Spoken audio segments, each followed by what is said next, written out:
If you're trying to buy a house, start a business, or build wealth right now, you're staring down the barrel of a rigged financial system. The media is telling you that the era of easy money is dead. They're telling you that because interest rates are high, you have to sit on the sidelines. You are told to keep renting, keep driving for Uber, and wait for the Federal Reserve to magically save the economy. They want you to believe that the bank is the gatekeeper to your financial freedom. If the bank says no, you lose. But history tells a completely different story. Right now, we are collectively crying over 7 or 8% interest rates. But 45 years ago, in the early 1980s, the American middle class faced a financial environment so brutal, it makes today look like a joke. Mortgage rates didn't hit 7%, they hit 18%. The traditional banking system completely froze. Nobody could afford a loan. But while the masses panicked, a specific group of rogue entrepreneurs didn't sit on the sidelines. They realized that when the front door of the banking system is locked, you don't stop buying. You just fire the bank. They invented a series of paper arbitrage hustles that bypassed the traditional financial system entirely. They bought real estate, acquired cash-flowing businesses, and built massive wealth without ever asking a bank for permission. In this deep dive, we are going back to the brutal inflation of 1981. We are going to uncover the exact bank bypass strategies that built 1980s empires. And most importantly, I'm going to give you the step-by-step execution playbook to use those exact same 1980s cheat codes to buy businesses and real estate in 2026, even if a bank won't lend you a single dollar. To understand the cheat code, you have to understand the battlefield. By the late 1970s, American inflation was completely out of control. The cost of living was exploding, and the US dollar was losing its purchasing power by the day. Enter Paul Volcker, the chairman of the Federal Reserve. Volcker knew that to kill inflation, he had to choke the money supply. He had to make money incredibly expensive to borrow, so he cranked the federal funds rate to a staggering 20%. By the fall of 1981, the average 30-year fixed mortgage hit 18.6%. Let that math sink in. If you bought a median-priced home in 1981, your monthly interest payment was so high that you would end up paying for the house 4 times over before you owned it. The result was absolute economic paralysis. The housing market died overnight. Construction workers lost their jobs. Car dealerships literally drove tractors to the White House lawn in protest because nobody could afford an auto loan. Home builders were mailing 2x4 pieces of wood to the Federal Reserve with the words "Help us" written on them in Sharpie. If you played by the rules of the traditional economy, you were liquidated. The banks were officially closed for business to the average American. But this exact moment of maximum pain created one of the greatest wealth transfer opportunities in modern history. Because here's the secret about high interest rates. They don't just hurt the buyer, they trap the seller.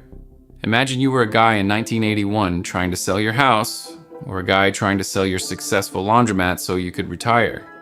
You had a great asset, but it didn't matter. You couldn't sell it because the buyer couldn't get a loan from the bank. Your asset was trapped by the interest rate. This desperation birthed the bank bypass. The hustlers of the 1980s realized that the bank is just a middleman. A bank simply provides a piece of paper, a contract, that says, "I will give you cash now, and you pay me back over time with interest." 80s hustlers looked at the desperate sellers and said, "Why do we need the bank? You be the bank." The golden era of seller financing, Chase or Bank of America, the buyer negotiated directly with the seller, put down a small amount of cash, and the seller would hold the mortgage themselves. Their monthly payments directly to the guys selling the property, usually at a much lower interest rate than the terrifying 18% the banks were charging. Their property sold and created a monthly passive income stream, the asset without ever proving their income to a loan officer. But the 1980s hustlers took it one step further with a strategy called subject to. If a seller had an old mortgage from 1975 locked in at a low 6% rate, but they needed to move, the buyer wouldn't get a new 18% loan.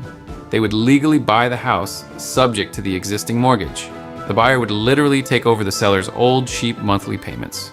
They captured the old interest rate and kept the modern banking system completely out of the transaction. They traded paper, not cash.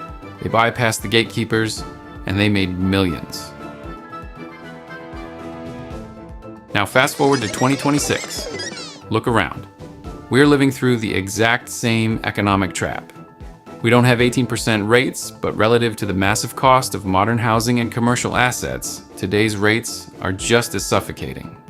The Federal Reserve has made money expensive again to fight off the inflation of the early 2020s. If you walk into a bank today and ask for an SBA loan to buy a business, or a conventional mortgage to buy a rental property, the math simply does not work. The debt service is too high. The traditional front door to wealth building is locked for the middle class. But just like in 1981, this high-rate environment has created a massive, desperate class of trapped sellers. We are currently in the middle of an economic event called the Silver Tsunami. 10,000 baby boomers are retiring every single day. They own over 2 million small businesses in America, plumbing companies, HVAC routes, laundromats, commercial landscaping fleets. These boomers want to retire. They want to go to Florida and play golf, but they are trapped. Their kids don't want to run the plumbing business. They want to be tech influencers, and the aggressive 20-something hustler who does want to buy the business can't get approved for $1 million commercial loan because the bank's interest rates are too high. These highly profitable cash-flowing businesses are going to quietly close their doors and liquidate their equipment for pennies simply because the traditional banking system is broken. This is your spent brass. This is your 1981 moment. You do not need a bank to acquire these assets. You just need to understand the paper arbitrage. The system wants you to think you need massive capital to play the game. You don't. You need leverage and negotiation. Here is the exact 3-step execution playbook to bypass the banks in 2026, using the 1980s cheat codes. Step 1, the Silver Tsunami Sweep, finding the trapped asset. You cannot execute this playbook by looking at businesses listed on fancy commercial real estate websites. By the time a business is listed with a broker, it is fully priced, and the broker wants a cash buyer.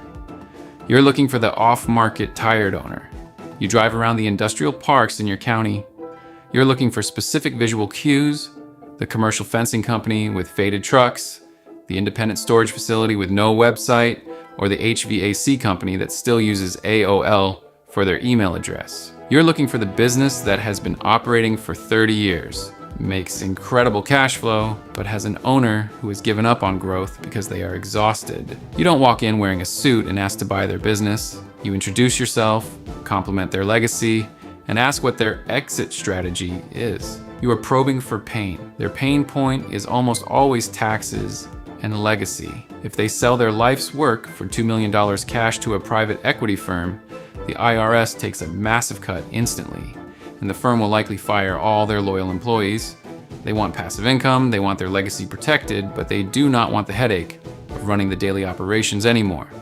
Step 2, the revenue-backed buyout, seller carryback. Once you find the tired owner, you execute the 1980s seller finance maneuver. I call this the revenue-backed buyout. Let's say they want $1 million for their commercial landscaping business, which includes the trucks, the mowers, and the commercial client contracts. You absolutely do not go to a bank. You offer them their full $1 million asking price, but you dictate the terms. You structure it as seller carryback. You offer them 10% down, $100,000. If you don't have that capital, you raise it from a private partner by offering them a 20% equity slice of the business. The remaining $900,000 is financed directly by the retiring owner. You draft a promissory note. Here is the magic trick of paper arbitrage. You negotiate the monthly payment to the old owner to be paid exclusively from the profits of the business you just bought. Furthermore, you structure the deal so the seller stays on as a paid consultant for the first 6 months. This makes them feel safe, ensuring you don't run their baby into the ground. If the landscaping business nets $30,000 a month in profit, you pay the old owner $10,000 a month for the next 10 years. You keep the remaining $20,000 as operating cash flow and personal profit. You just bought $1 million cash flowing asset, and the asset itself is paying off its own debt. The bank made $0 on the transaction. The boomer gets a massive tax advantage because their income is spread out over a decade, avoiding a lump sum capital gains hit, and they get to retire to Florida today. It is a flawless win-win arbitrage. Step 3, the subject to real estate takeover. This exact same 1980s hustle works aggressively in the 2026 housing market. Millions of people bought homes or rental properties between 2020 and 2022 when mortgage rates were at historic artificial lows of 2 or 3%. Today, many of those people are in distress. They are facing divorce, job loss, or medical debt. They need to sell their property immediately to avoid foreclosure. But the traditional market is moving too slowly for them because modern buyers cannot afford a 7 or 8% rate. Their cheap debt is trapped inside the house. You don't apply for a new loan.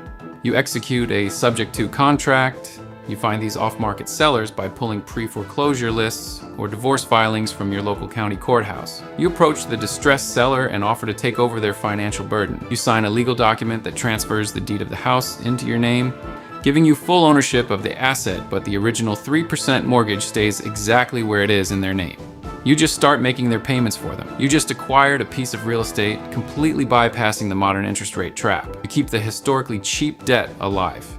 You then rent that property out at inflated 2026 market rates. The massive spread between their cheap 2021 debt payment and the inflated 2026 rent check is your pure, untouchable monthly profit. No credit checks, no loan officers, no bank approvals, just pure paper arbitrage. The people who got wiped out in 1981 were the ones who believed the system was a set of rigid, unbreakable rules. They thought that if the bank said no, the game was officially over. They sat on the sidelines, complained about the government, and watched their purchasing power evaporate. The people who built generational wealth in the 1980s realized that the economy is just a negotiation. Money is an illusion. A bank loan is just a piece of paper with terms written on it. If the terms of the traditional system are broken, you don't complain about it. You write your own paper, you dictate your own terms, you become the bank. Stop complaining about the Federal Reserve. Stop waiting for interest rates to magically drop so you can finally ask a loan officer for permission to be wealthy.